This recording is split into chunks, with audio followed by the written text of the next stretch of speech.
Le monde change et parfois tout semble s'assombrir. Crise, peur de l'avenir, perte de repères. Et au milieu de tout ça, une question revient. Comment garder la foi dans un monde qui vacille? Tu vois ce qui se passe autour de toi. Tu ressens cette pression, ce doute, cette inquiétude. Et peut-être même que ta foi est mise à l'épreuve. Mais si Dieu t'avait placé exactement dans cette génération pour une raison? Dans cette vidéo, on va parler de foi dans les temps difficiles, de courage face à la peur et de comment rester debout quand tout pousse à compromettre tes convictions.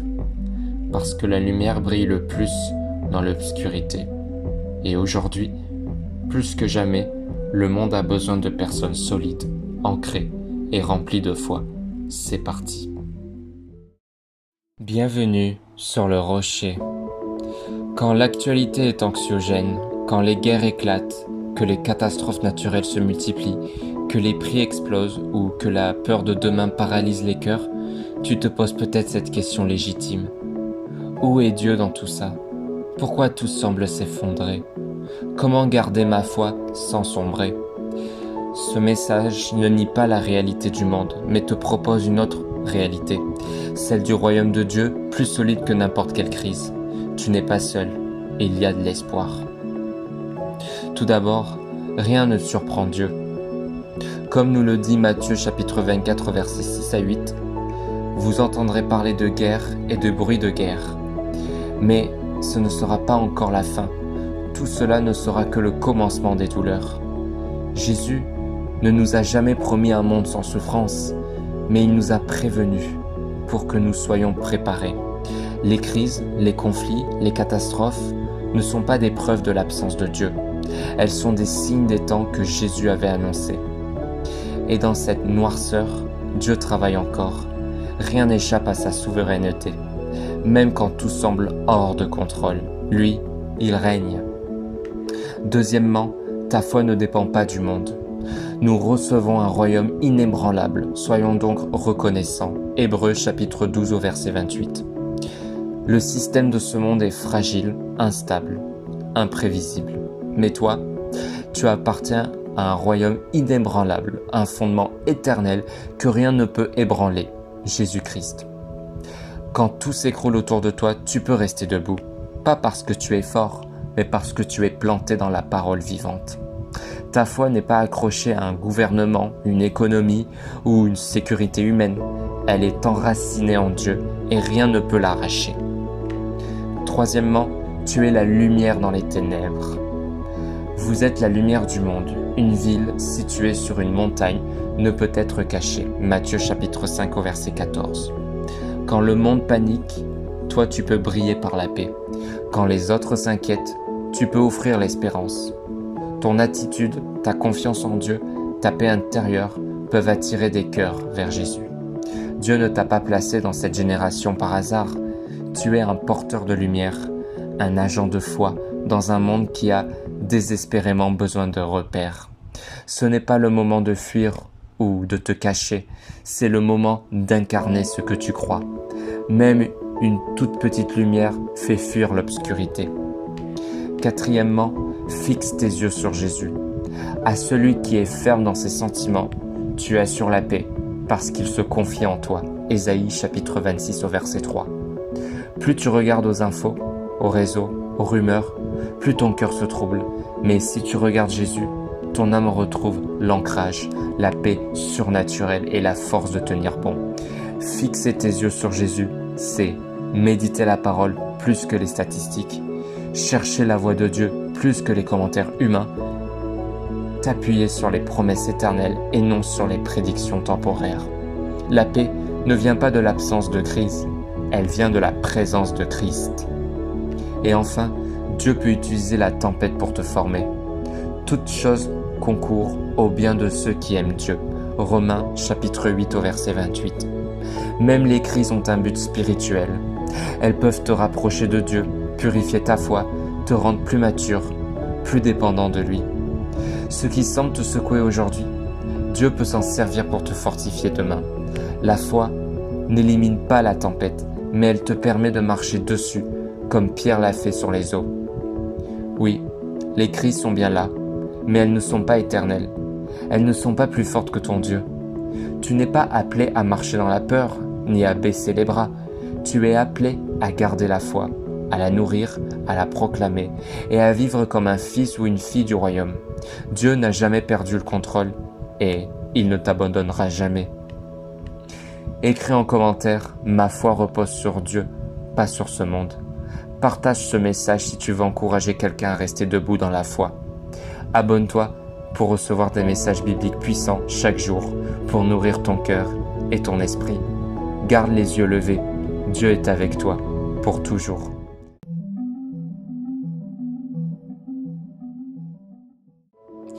Tu regardes l'avenir avec anxiété? Tu te demandes « Et si je n'y arrive pas? Et si tout s'écroule ?» Tu vois l'instabilité dans le monde? Crise économique, maladie, guerre, incertitude. Et ton cœur s'inquiète. Mais tu sais quoi? Tu n'es pas seul. Beaucoup ressentent cette peur, même les croyants les plus fervents. Heureusement, la parole de Dieu a des vérités puissantes pour apaiser ton âme et renouveler ta confiance. Dieu connaît ton avenir. Car je connais les projets que j'ai formés sur vous, dit l'Éternel, projets de paix et non de malheur, afin de vous donner un avenir et une espérance. Jérémie, chapitre 29 au verset 11. Peut-être que toi, tu ne vois qu'un brouillard devant. Mais Dieu, lui, voit la suite de ton histoire. Il a écrit ton avenir avec amour et précision. Il n'improvise pas. Il ne tâtonne pas. Son plan pour toi est rempli de paix, d'espérance et de bénédiction. Tu n'as pas besoin de connaître tous les détails. Tu as juste besoin de savoir que lui connaît. Dieu marche devant toi. C'est l'Éternel qui marchera lui-même devant toi. Il ne te délaissera point. Deutéronome chapitre 31 verset 8. Dieu n'attend pas au bout du chemin. Il marche avec toi et devant toi. Il prépare le terrain. Il ouvre les portes. Il élimine les obstacles que tu ne vois même pas. Comme une colonne de feu guidait Israël dans le désert, Dieu est ta lumière dans l'obscurité. Tu avances peut-être dans l'inconnu, mais lui connaît chaque étape que tu vas franchir. La peur ne vient pas de Dieu, car Dieu ne nous a pas donné un esprit de peur, mais un esprit de force, d'amour et de sagesse. 2 Timothée chapitre 1 verset 7. Tu ressens de l'anxiété? Des pensées qui tournent en boucle? Des scénarios catastrophes? Ce n'est pas Dieu qui les envoie. Ces peurs sont des attaques mentales que l'ennemi utilise pour te voler ta paix. Mais tu as reçu un autre esprit, la force pour affronter, l'amour pour apaiser et la sagesse pour discerner. Remplace les pensées de peur par des promesses bibliques. Concentre-toi sur aujourd'hui. Ne vous inquiétez donc pas du lendemain, car le lendemain prendra soin de lui-même. À chaque jour suffit sa peine. Matthieu chapitre 6 au verset 34. Le futur peut faire peur quand on essaie de tout contrôler. Mais Dieu te demande une chose. Vis aujourd'hui avec confiance. Le souci de demain t'empêche de vivre la paix d'aujourd'hui. Jésus ne t'a jamais promis de tout te révéler à l'avance, mais il t'a promis sa présence, sa paix et ses ressources pour chaque jour. Enfin, la foi, c'est marcher sans tout comprendre. La foi est une ferme assurance des choses qu'on espère, une démonstration de celles qu'on ne voit pas. Hébreux chapitre 11 au verset 1. La foi ne supprime pas toujours les peurs, mais elle te permet d'avancer malgré elles. Tu ne vois peut-être pas comment, ni quand, ni pourquoi, mais tu avances par confiance parce que Dieu est digne de confiance. La foi, ce n'est pas l'absence d'inquiétude, c'est choisir de croire quand tout crie le contraire. Oui, l'avenir est flou, instable, incertain, mais Dieu, lui, est stable. Il est le même hier, aujourd'hui et éternellement. Il est ton refuge, ton berger, ton rocher. Tu n'as pas besoin de tout comprendre, tu as juste besoin de lui faire confiance. Il tient ton avenir entre ses mains et il ne te laissera jamais tomber. Commente avec foi, Seigneur, je choisis de te faire confiance pour mon avenir.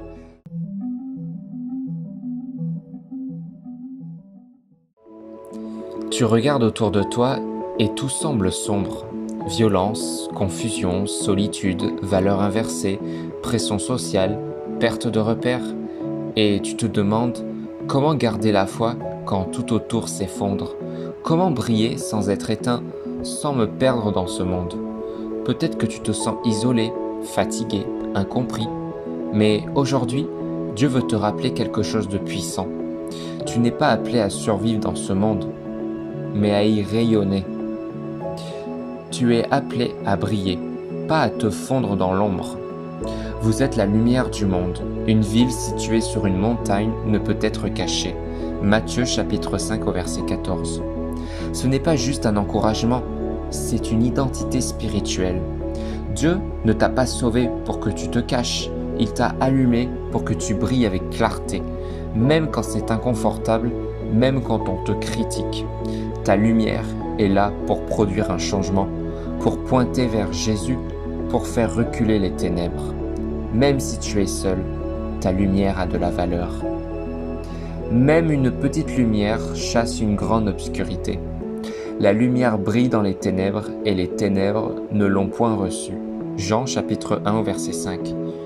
Tu te dis peut-être, je ne suis pas assez fort, je ne connais pas assez la Bible, je ne suis pas parfait. Mais Dieu n'a jamais demandé la perfection. Il veut ton oui, ton cœur, ta fidélité. Une simple parole de paix, un sourire sincère, un geste d'amour peuvent briser le silence d'un cœur éteint. La lumière ne fait pas de bruit, mais elle change tout. Dieu te donne la force d'avancer avec courage. Ne t'ai-je pas donné cet ordre? Fortifie-toi et prends courage. Ne t'effraie point, ne t'épouvante point, car l'Éternel ton Dieu est avec toi dans tout ce que tu entreprendras. Josué chapitre 1 verset 9. Le courage ne signifie pas l'absence de peur, mais la présence de Dieu au milieu de la peur. Dieu te rend capable, non par tes forces, mais par son Saint-Esprit. Il équipe ceux qui l'appellent.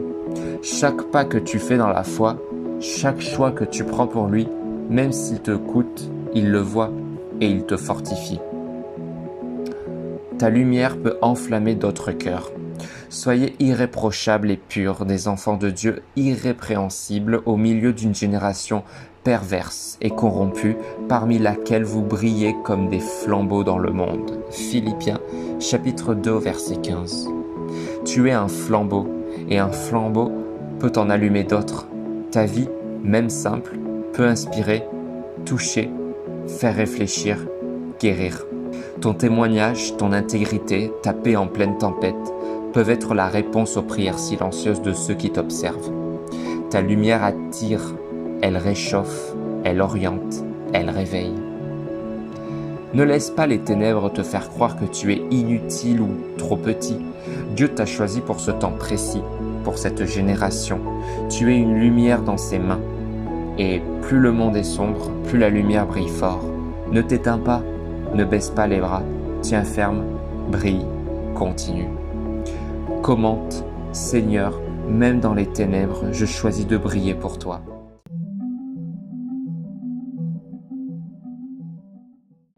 Tu es peut-être en plein désert, un moment flou, sec, pesant. Tu te bats chaque jour pour tenir bon. Tu pries, mais le silence est lourd. Et tu te demandes, Dieu, où es-tu? Pourquoi tu ne m'aides pas?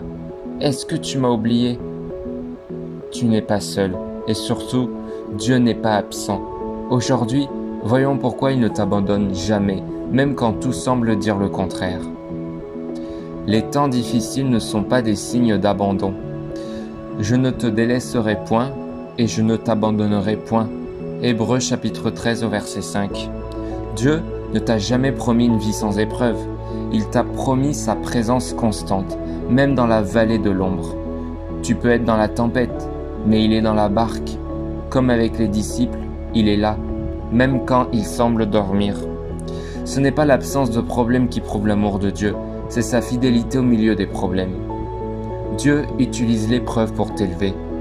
Regardez comme un sujet de joie les diverses épreuves, elles produisent la persévérance.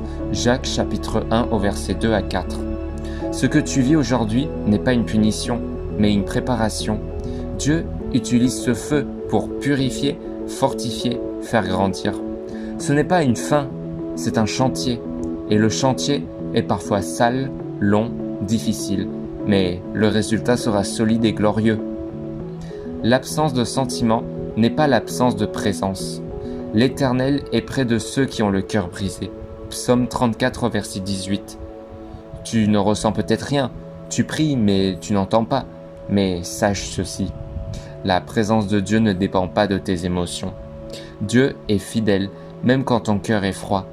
Il est prêt, même quand tu te sens loin. Il travaille dans le silence comme une graine en terre invisible, mais en pleine croissance. Dieu prépare ce que tu ne vois pas encore. Toutes choses concourent au bien de ceux qui aiment Dieu. Romains chapitre 8 au verset 28. Pas certaines choses, toutes choses, même les larmes, même les pertes, même les injustices. Dieu est en train d'aligner des choses que tu ne comprends pas encore. Il t'équipe, il t'enseigne, il t'élève, même dans le noir. La souffrance ne sera pas vaine si elle est vécue avec Dieu. Il ne laisse rien se perdre. Non, Dieu ne t'a pas abandonné. Il est là, dans l'épreuve, il pleure avec toi, il marche avec toi. Il porte même ton fardeau quand tu n'as plus la force. Tu n'as pas besoin de tout comprendre pour lui faire confiance. Tu as juste besoin de t'accrocher à sa main un jour à la fois. Laisse-le être ton refuge, ton rocher, ton espoir.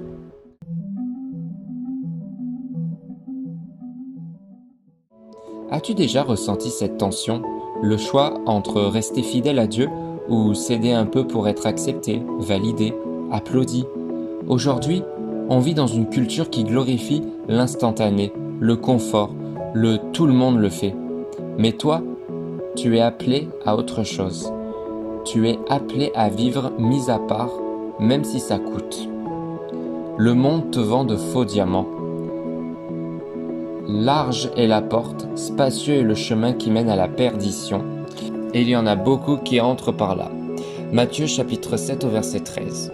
Le monde te dira, mens un peu, personne ne saura. Fais-le, c'est juste une fois. Relax, Dieu comprendra. Mais chaque petit compromis, même invisible, t'éloigne un peu plus du cœur du Père. Ce sont des choix petits qui ouvrent de grandes brèches. Ce que le monde t'offre peut briller, mais ce n'est pas de l'or, c'est du faux, du creux, du vide. L'intégrité n'est pas populaire, mais elle est puissante. Daniel résolut de ne pas se souiller. Daniel chapitre 1 verset 8. Daniel vivait en exil, entouré de pressions politiques, culturelles et spirituelles. Il aurait pu se fondre dans la masse, mais il a dit non, calmement, fermement, parce qu'il savait qui il était et à qui il appartenait. L'intégrité, ce n'est pas un non dans la peur, c'est un oui profond à Dieu, même quand c'est coûteux. Être intègre, c'est choisir Dieu, même si personne ne regarde. Dieu récompense les cœurs qui ne cèdent pas. Heureux l'homme qui tient ferme dans l'épreuve. Jacques chapitre 1 verset 12. Dieu ne cherche pas des gens parfaits, il cherche des gens constants, des hommes et des femmes qui tiennent debout, même quand tout les pousse à plier. Ton intégrité est un feu, elle éclaire, elle réchauffe, elle purifie. Ce n'est pas pour paraître parfait, c'est pour rester fidèle. Ta fidélité dans le secret est vue dans le ciel. Rester intègre, c'est rester enraciné. Tu ne peux pas marcher dans l'intégrité sans la parole de Dieu. Ton intelligence peut faiblir, ton émotion peut te tromper. Mais la parole est une encre, une boussole, une épée. Je serre ta parole dans mon cœur afin de ne pas pécher contre toi. Psaume 119 au verset 11. Plus tu médites la parole, plus ton esprit est affûté. Tu discernes les pièges, tu refuses le compromis, tu avances dans la lumière. L'intégrité ne vient pas d'un coup de volonté, elle naît dans la présence de Dieu chaque jour. Oui, rester intègre coûte quelque chose. Tu vas peut-être perdre des opportunités, des amitiés, des likes, mais tu ne perdras jamais ta paix, et encore moins ton âme. Ce que tu perds aujourd'hui pour Christ, tu le gagneras en éternité. Ce que tu refuses dans le secret, Dieu le récompensera en public. Choisis l'intégrité, choisis la lumière, choisis Dieu, même si c'est seul. Partage en commentaire, quelle est la plus grande tentation qui cherche à compromettre ta foi aujourd'hui? Abonne-toi pour recevoir chaque jour des messages forts, vrais et centrés sur la parole. Et surtout, souviens-toi, mieux vaut marcher seul avec Dieu que bien accompagné, mais loin de lui.